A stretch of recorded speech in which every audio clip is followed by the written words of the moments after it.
বাজার থেকে পশু আনার সময় বা কুরবানি করার সময় পশুর সাথে অনেক বেশি অমানবিক আচরণ করি, এতে করে কিন্তু আপনার কুরবানিটা পুরো কুরবানির প্রক্রিয়াটাই প্রশ্নবিদ্ধ হয়ে যেতে পারে। জবাই করার পরে অনেক কসাইরা তাড়াতাড়ি এই পশুটার দেহ থেকে প্রাণ বের হয়ে যাওয়ার জন্য ছোট ছুরি দিয়ে জবাই করা প্রাণীটার গলার মধ্যে খোঁচা মারতে থাকে। এটা কিন্তু ঠিক না। স্পাইনাল কর্ডে যদি আপনি জবাই করার পরে বারবার খোঁচা মারেন তাহলে কিন্তু প্রাণীটার অপমৃত্যু হতে পারে, অর্থাৎ এটা স্বাভাবিক কোনো মৃত্যু নয়।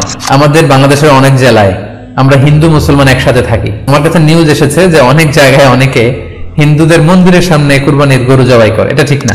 যে জবাইয়ের স্থান এবং বর্জ্য কুরবানির পরে এটাকে নিজ দায়িত্বে পরিচ্ছন্ন করুন। এ পর্যায়ে আমরা অল্প কয়েকটি রিমাইন্ডার আপনাদের সাথে শেয়ার করে আজকের আলোচনাটুকু আমরা এখানেই জবনিকা টানবো, এখানে আমরা আলোচনাটি শেষ করবো ইনশাআল্লাহ। প্রথম যে রিমাইন্ডারটি আপনাদের সাথে আমি শেয়ার করতে চাই সেটি হচ্ছে, সম্মানিত সুধী, আমরা অনেকেই বাজার থেকে পশু আনার সময় বা কুরবানি করার সময় পশুর সাথে অনেক বেশি অমানবিক আচরণ করি, এতে করে কিন্তু আপনার কুরবানিটা পুরো কুরবানির প্রক্রিয়াটাই প্রশ্নবিদ্ধ হয়ে যেতে পারে। আমি সবাইকে বলছি আমরা যাতে পশুর সাথে মানবিক আচরণ করি, কুরবানির পশুর সাথে এমন কোন আচরণ যাতে না করি যাতে ওর কষ্ট না হয়, আমরা যেন এটা খেয়াল রাখি। বিশেষ করে জবাই করার আগে পশুকে ভালোভাবে রশি দিয়ে বেঁধে নেয়া এবং ছুরিটা যেই ছুরি দিয়ে জবাই করা হবে সেটা খুব ধারালো থাকা। আল্লাহ রাসূল সাল্লাল্লাহু আলাইহি ওয়াসাল্লাম কিন্তু এই দিক নির্দেশনা আমাদেরকে দিয়েছেন। সুবহানাল্লাহ। ইসলাম যে কতটা চেক এন্ড ব্যালেন্স, কতটা ভারসাম্যপূর্ণ জীবন বিধান। আল্লাহ রাসূল সাল্লাল্লাহু আলাইহি ওয়াসাল্লাম সহিহ মুসলিমের বর্ণনায় তিনি বলছেন, ইযা যাবাহতুম ফাআহসিনুয যিবহা, তোমরা যখন জবাই করবে সেখানে তোমরা ইহসান করো। কেননা আল্লাহ তাআলা সব জায়গায় ইহসানকে অবধারিত করেছেন। আমরা জীবনে যাই করব না কেন সেটা ইহসানের সাথে করতে হবে। তো পশুটাকে কিন্তু আমি জবাই করব, স্লটার করব। আল্লাহ রাসূল সাল্লাল্লাহু আলাইহি ওয়াসাল্লাম বললেন, যখন স্লটার করবে, জবাই করবে, তখনও সেটার প্রতি ইহসান করে তোমরা জবাই করো। ওয়া ইযা যাবাহতুম ফাআহসিনুয যিবহা, সেক্ষেত্রেও তোমরা সফট হার্টেড হও, সেটাকে ইহসানের সাথে জবাই করো। কিভাবে ইহসানের সাথে জবাই করবে? ওয়ালিউহিদ্দা আহাদুকুম শাফরাতাহু ওয়ালিউরিহ যাবিহাতাহু, তোমরা তোমাদের ছুরিটা খুব বেশি করে ধারালো করে নাও, যাতে করে খুব স্মুথলি স্লটারিংটা হয়ে যায়, খুব স্মুথলি কুরবানিটা তাড়াতাড়ি হয়ে যায়, যাতে প্রাণীটার কষ্ট না হয়। আমরা প্রায়ই আমাদের বেখেয়ালে বা অবহেলাবশত কুরবানির পশু ট্রাক থেকে নামানো, হাট থেকে নিয়ে আসা, এমন ভাবে আমরা কুরবানির পশুর সাথে ট্রিট করি, এতে করে কিন্তু অনেক অমানবিক আচরণ আমাদের দ্বারা প্রকাশ পেয়ে যায়। সো আমরা যদিও এটাকে জবাই করব, আমরা যেন ইহসানের সাথে জবাই করি, এই বিষয়টা যেন আমরা খেয়াল রাখি। এটা হচ্ছে প্রথম রিমাইন্ডার।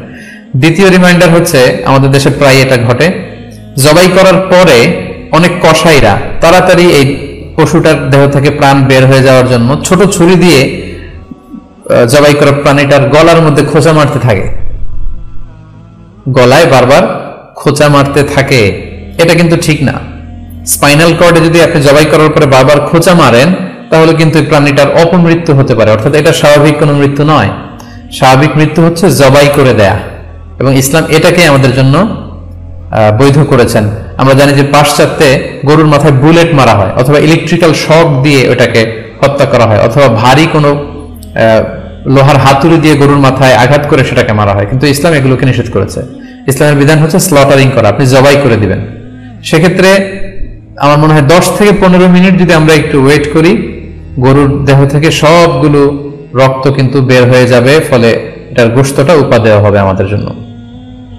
কিন্তু আমরা যদি তাড়াহুড়ো করে, বিশেষ করে অনেক কসাই ভাইরা রুহটা যাতে তাড়াতাড়ি বের হয়ে যায়, প্রাণটা যাতে তাড়াতাড়ি বের হয়ে যায়, জবাইয়ের পরে আবার ছোট ছুরি দিয়ে স্পাইনাল কর্ডে খোঁচা মারতে থাকে, এটা কিন্তু ঠিক না। এতে করে যেটা হয়, এটা স্বাভাবিক মৃত্যু হয় না, বরং অপমৃত্যু হয়ে থাকে।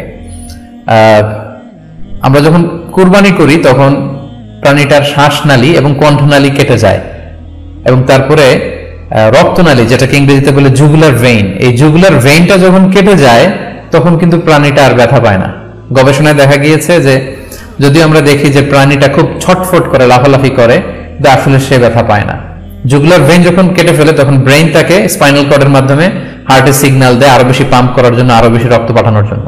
ফলে দেহের সবগুলো রক্ত গলার ওই কাটা জায়গা দিয়ে কিন্তু বের হয়ে যায়।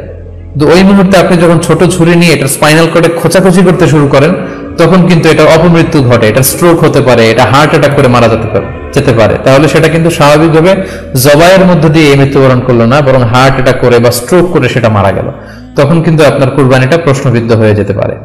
তো এই জন্য আমি সকলের কাছে অনুরোধ করব, আপনারা তাড়াহুড়ো না করে 10 থেকে 15 মিনিট একটু ওয়েট করেন জবেহের পরে, এটাকে স্বাভাবিকভাবে, ন্যাচারালি, প্রাকৃতিকভাবে এটা রুহটা বের হতে দিন।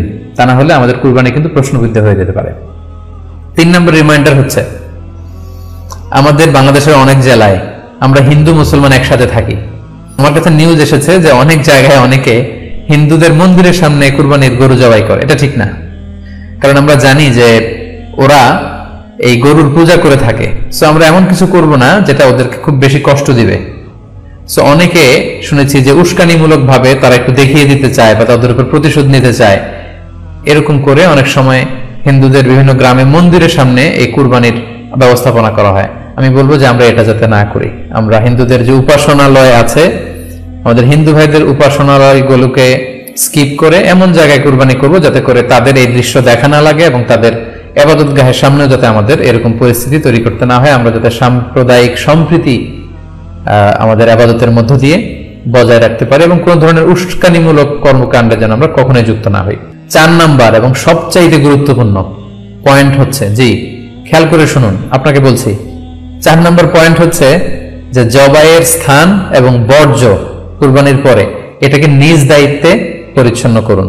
আই রিপিট, আমি আবার বলছি, যেখানে আপনি কুরবানি করলেন সেটাকে এবং এই যে বর্জ্য ময়লা, এটা নিজ দায়িত্বে আপনি ক্লিন করুন। সিটি কর্পোরেশনের ভাইয়েরা সরকারি তত্ত্বাবধানে সারা বাংলাদেশের এই সব বর্জ্য আসলে পরিষ্কার করা সম্ভব না। জরিপে এসেছে যে 50 লক্ষ গরু জবাই করা হয় প্রত্যেকটা কুরবানির ঈদে। তো সেক্ষেত্রে আমাদেরকে দায়িত্বশীল হতে হবে। কুল্লুকুম রাঈন ওয়া কুল্লুকুম মাসউলুন আন রাইয়াতিহি। আল্লাহ রাসূল সাল্লাল্লাহু আলাইহি ওয়াসাল্লাম বলেছেন, তোমরা প্রত্যেকে দায়িত্বশীল আর তোমাদের প্রত্যেকের দায়িত্বের ব্যাপারে কিয়ামতের ময়দানে আল্লাহ তাআলা কিন্তু তোমাদেরকে জিজ্ঞেস করবে। তাই আমরা যেন নিজ দায়িত্বে এই কুরবানির করার স্থান এবং বর্জ্য যেন পরিষ্কার করি।